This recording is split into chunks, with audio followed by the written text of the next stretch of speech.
The Whistler.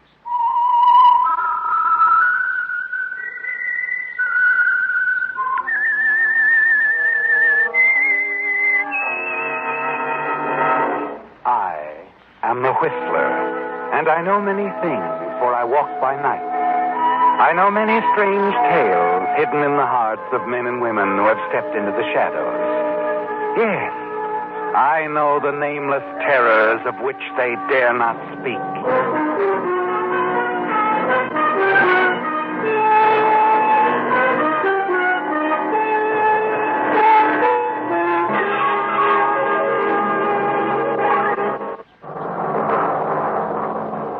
And now, the Whistler's strange story, Perilous Weekend.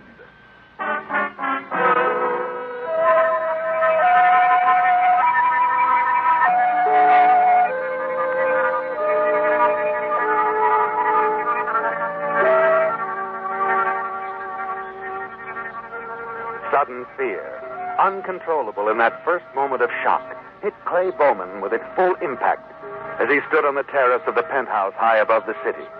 And he could only stare down at the lifeless form of the young woman sprawled out at his feet. He seemed rooted to the spot, his body refusing to obey the impulse to run, to get away as fast and as far as he could.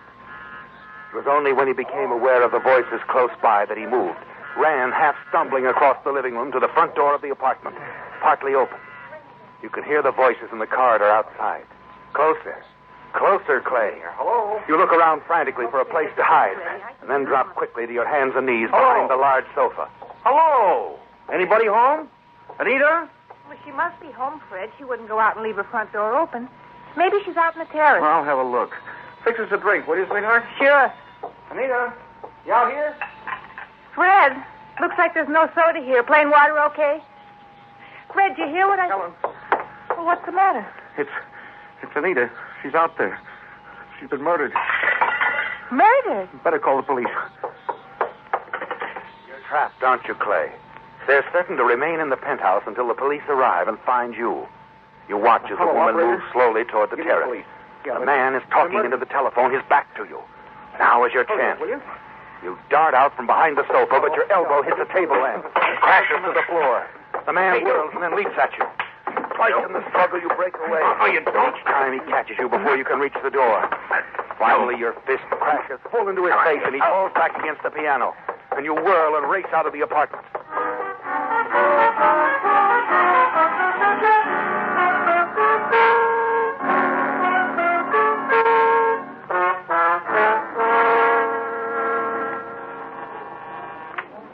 Hotel Carlton, good evening. Oh, yes, room 308. Just a moment, I'll connect you. Oh, clerk. Yes, sir. Oh, good evening, Mr. Bowman. My key, please. Certainly. Enjoying your visit in town, Mr. Bowman? Huh? Oh, yes. I'm sorry, sir. Your key isn't in the box. Perhaps you took it with you. Huh? Oh, yes, that's right, come to think of it. Let me see it. Your topcoat pocket, sir, it's pretty badly torn. Did you know that? Torn. Oh, yes, the key, I remember now. I put it in this pocket. I'm afraid you've lost it then. Huh? Dropped it somewhere. Oh, no. No matter. I'll let you have another. No, never mind. But, Mr. Bowman... Never mind.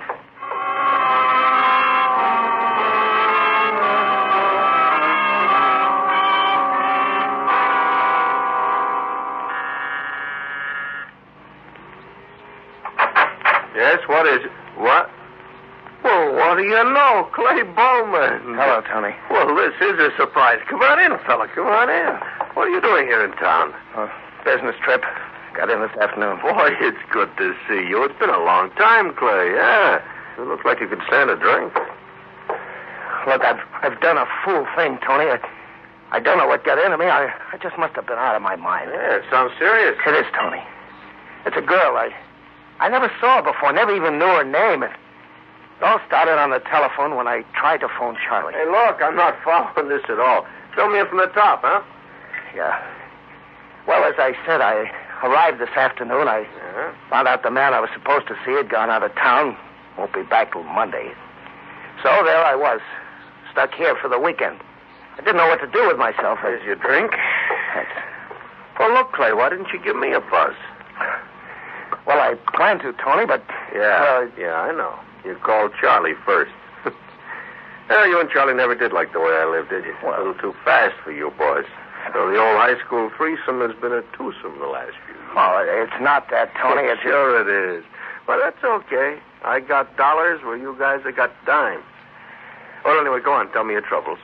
Well, when I called the number Charlie gave me when I was here last year, a woman answered the phone. Yeah? It seems the phone company had changed a lot of numbers and given this woman Charlie's old number somehow. Oh, yeah? Yeah, well, go on. Well, she seemed very nice, real friendly. Sounded kind of lonely, too. Huh? Well, so it all ended up with her asking me over for a drink. What? I don't know what made me do it, Tony. I wouldn't do anything to hurt Marcia for all the money in the world, but... No. But I didn't see anything particularly wrong in it at the time, so I went. Yeah. When I got there, I found the apartment door open. I went in, and there she was. Dead. Dead? Yeah. Where'd all this happen, Clay?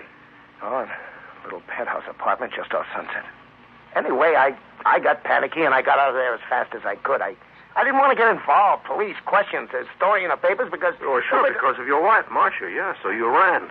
Anybody see you? Yeah, before I could get out, a man and a woman came to the apartment. He tried to stop me. There was a struggle. But you did get away. Yeah, that's important. This man, he doesn't know you. Oh, no. Yeah. No, but in the struggle, my coat pocket was torn. I lost my hotel key. What? Yeah, don't you see? The name of the hotel, the room number's on the tab.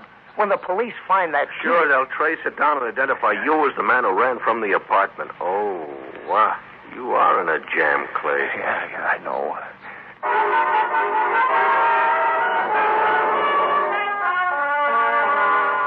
Tony has turned out to be a real friend, hasn't he, Clay? Yes, you realize that now as the two of you drive across town in his convertible. And you feel ashamed because you've misjudged him all these years. You think back, the old days, how you, Tony, and Charlie used to pal around, how Tony grew more wild and reckless as the years passed and drew away from you and Charlie, how Tony and then Charlie left the little town of Carterville for bigger things in Los Angeles, how you stayed home, married, and prospered. Why are you stopping, Tony? Because this is as far as we go. Huh? Well, surely your friend doesn't live in this neighborhood, nothing but warehouses. That's right. You can get out, Clay. What? You can get out, I said. Well, Tony, wait a minute. Hey, what's the idea of the gun? I've got it all figured out, friend.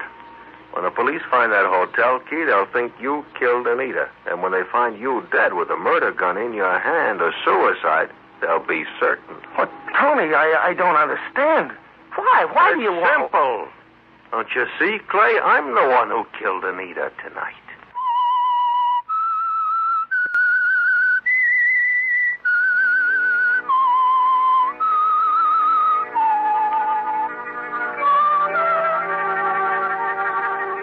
It's unbelievable, isn't it, Clay? Weird, fantastic, like some horrible nightmare. And it all started less than an hour ago. In panic, you ran from the scene of a murder, a crime you had nothing to do with. But because you lost your key to your hotel room there, you're certain the police are looking for you. And you turned to an old friend for help. Then came the shocking revelation. You learned that he was the killer. Yes, Tony Grayson is the murderer of the woman in the penthouse. And now, sitting next to him in his car, he holds a gun on you. He means to kill you, doesn't he, Clay? Leave you for the police to find a suicide and fix the blame for the crime on you. Funny the way it turned out, isn't it, Clay? Of all the people in town, you had to come to me. Kind of too bad. It's a shame you had to try to call Charlie tonight and talk to that woman instead. Oh, she was poison. Why? Why did you kill her? That, my friend, is a long story. I won't bore you with the details. Let's just say that I had to. You know, I met Anita pretty much the way you did. I decided to call Charlie Bigelow one night, and I called his old number, had the same experience you did. So I went up to that little penthouse apartment. That's how I met her. That's how it all started. Is Charlie still in town? Oh, yeah, he's doing real well. He lives at the Shelton Plaza now. All right, come on, Clay, get out of the car. Now, wait a minute, Tony. I said move. As you step out of the car, you suddenly slam the door back. It catches Tony unaware, knocks the gun out of his hand. You turn and race down the street.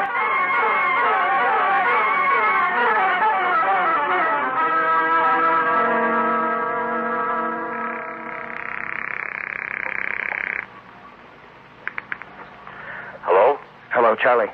Yes, this is Charlie Bigelow. This is Clay. Who? Clay. Clay Bowman from Carterville. Clay! Well, you old son of a gun. How are you? Where are you? Here in town? Yeah. Well, doggone it, Clay. It's good to hear from you. Charlie, I've got to see you. Well, sure. You come on over. My wife will be glad to see you, too. No. I can't come over, Charlie. Can't we meet somewhere? Meet somewhere? Hey, is something wrong, fella? Yeah, I'll explain everything when I see you. Okay. Now, where are you phoning from? Drugstore on the corner of Palm and 16th across from the park. I'll meet you there in 10 minutes.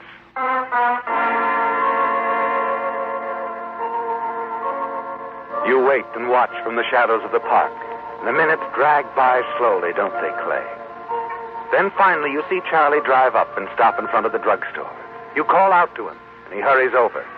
Quickly, you tell him what's happened.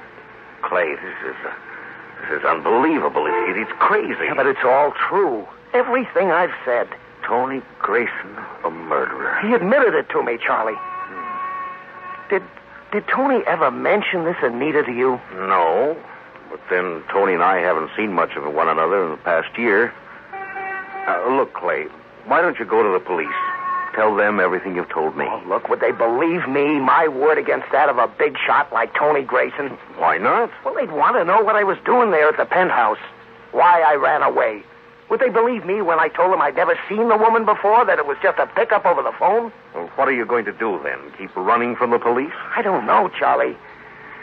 Look, come on back to the apartment with me and we'll talk this out. We'll figure something. No, I don't think that'd be a good idea. Going back to your place, I mean. Well, the police won't be looking for you there. Well, it's Tony I'm thinking about. He should have figured I'll contact you, and he might be over there right now waiting. Maybe you're right. Well, I'll go back alone, and if I see him hanging around, I'll call the police.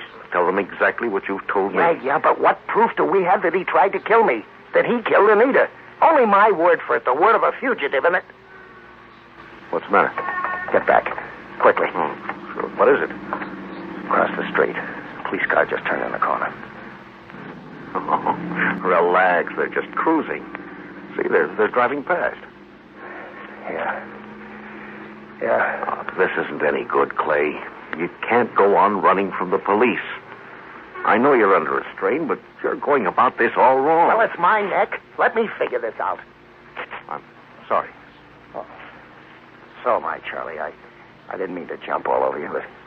Well, it's just I can't turn myself in, not yet. Well, you can't spend the rest of the night in the park. What are you going to do? There's a hotel not far down the street. I'll check in there. Okay.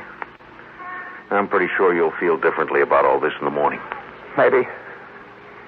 Charlie, are you sure Tony never told you anything about this Anita Evans? I'm positive. But look, Clay, you'd better see about getting a good night's rest. You look whipped. Yeah, I am whipped, Charlie. Completely whipped.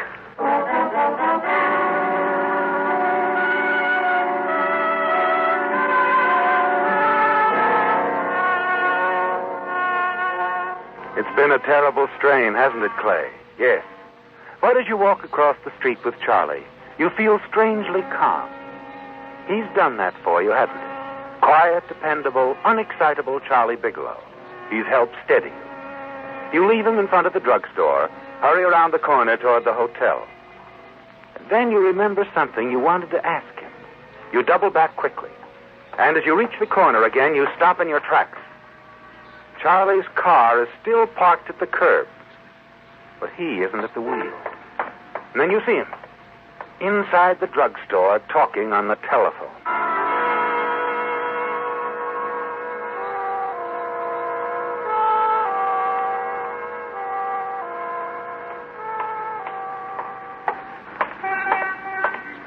Charlie. What? Oh, Clay, I Good thought you... thing I came back. Who are you calling? Well, Irene, my wife. Really? Of course. Come on, Charlie. Who did you call? Take it easy, fella. Tony? Maybe you called Tony, huh? Now, why would I do that? I'm asking you. Did you call Tony? Tip him off what hotel I'd be in? Now, look, you'd better calm down. Your nerves are showing. Yeah, maybe you know more about this than you care to tell. Maybe you double-crossed me, Charlie.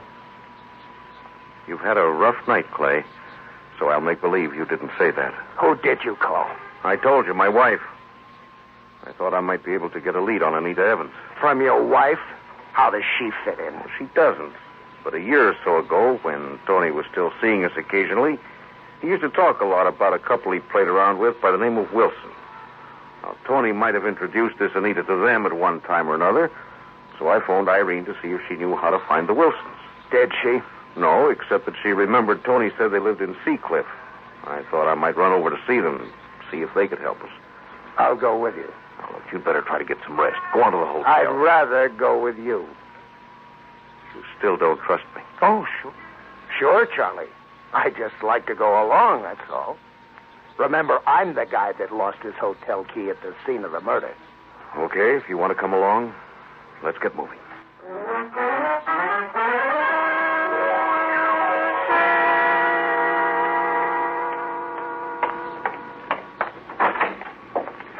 Charlie, did you find out anything from the Wilsons? Well, not much, but a little. They were pretty chummy with Tony and Anita for a time, and then the friendship cooled. Yeah? And you know what Wilson said when I told him that she'd been murdered? No. He wasn't surprised. Figured that someday some guy wouldn't hold still for her little game and get rough. Her game? It seems Anita had quite a few boyfriends, wealthy ones, some of them married.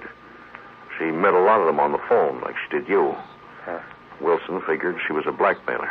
Well, did they say anything about Tony? No, smart as he was, Tony was probably one of the more recent victims.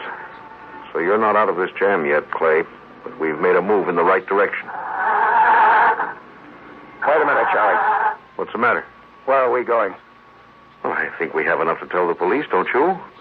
We don't have definite proof that Tony was being blackmailed, but we have a good line on Anita. And the police can take it from there. That's their job. Okay. Okay, Charlie. I'll turn myself in, but I've got to go back home first and see Marcia. Tell her exactly how everything happened. Phone her. She's your wife. You can explain. She'll understand. Understand? I don't know. How can I explain why I went to the penthouse? A pickup over the phone. Look, I didn't mean any harm, honest, but that's all it was, Charlie, a cheap little pickup. Sure. I'll try to explain it to her, sure. But I've got to do it in person by morning. Well, why? Because when the police find that hotel key, they'll trace it to me and nothing flat. I want to tell Marcia before she reads about it in the papers that the police are looking for me and that they suspect I killed a blonde who lived in a swanky penthouse. But the police have to be told about this now. When I Clay. get back from Carterville, I'll turn myself in. In the meantime, suppose Tony decides to run out. We'd be letting a murderer get away. Oh, they'll find him. If they don't pin it on me first. All right, now I'm only thinking of Marcia. What all this is going to do to her. Wait a minute. I could go to the police. Tell them. No. Got you involved too much in this already, Charlie. I wouldn't have to be involved. I could phone them instead, an anonymous tip. The important thing is to let them know about Tony. Yeah, I guess you could do that. Hey, you just leave it to me. I'll handle it. Look, it's getting late, and you'll have to do some fast traveling to get back to Carterville before the morning papers come out. I'll tell you what, you can have my car. Well, there's a train out at midnight. No. If the police have found that hotel key, they'll be watching the bus and railroad stations, too. I better take the car. All right. All right, Charlie. And thanks. And be careful when you get home, Clay. They probably will be watching your house, too. Yeah, but I'll make it, even if they are. Once I've seen Marcia, I'm turning myself in anyway. Don't worry too much, Clay. I'm sure Marcia will understand. I hope so. Oh, I've been pretty much of a fool, haven't I, Charlie? Even if Marcia does understand, I'm afraid things will never be the same again between us.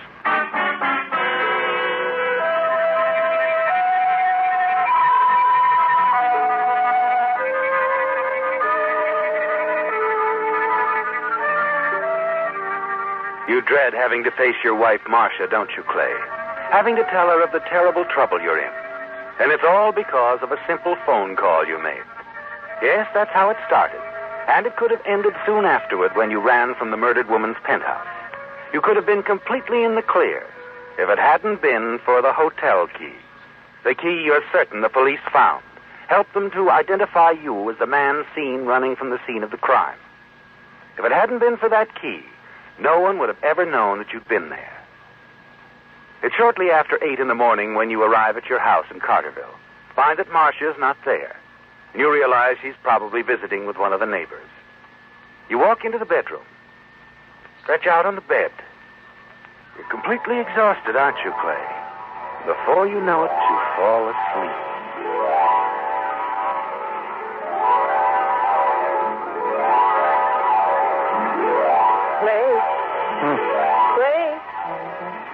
Clay.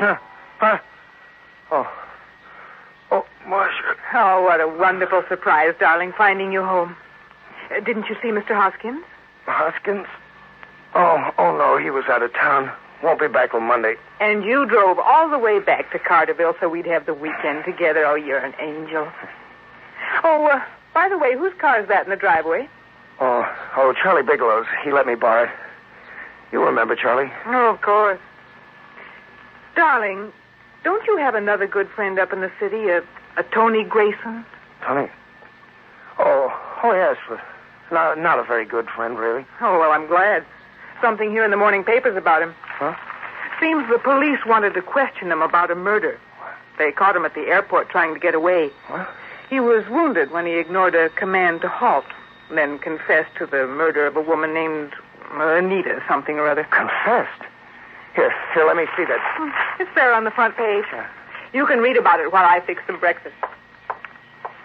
Oh, by the way, young man, Huh? I can't say I approve of the way you take care of that top coat I got you last Christmas. Oh. Look, the pocket's almost torn off.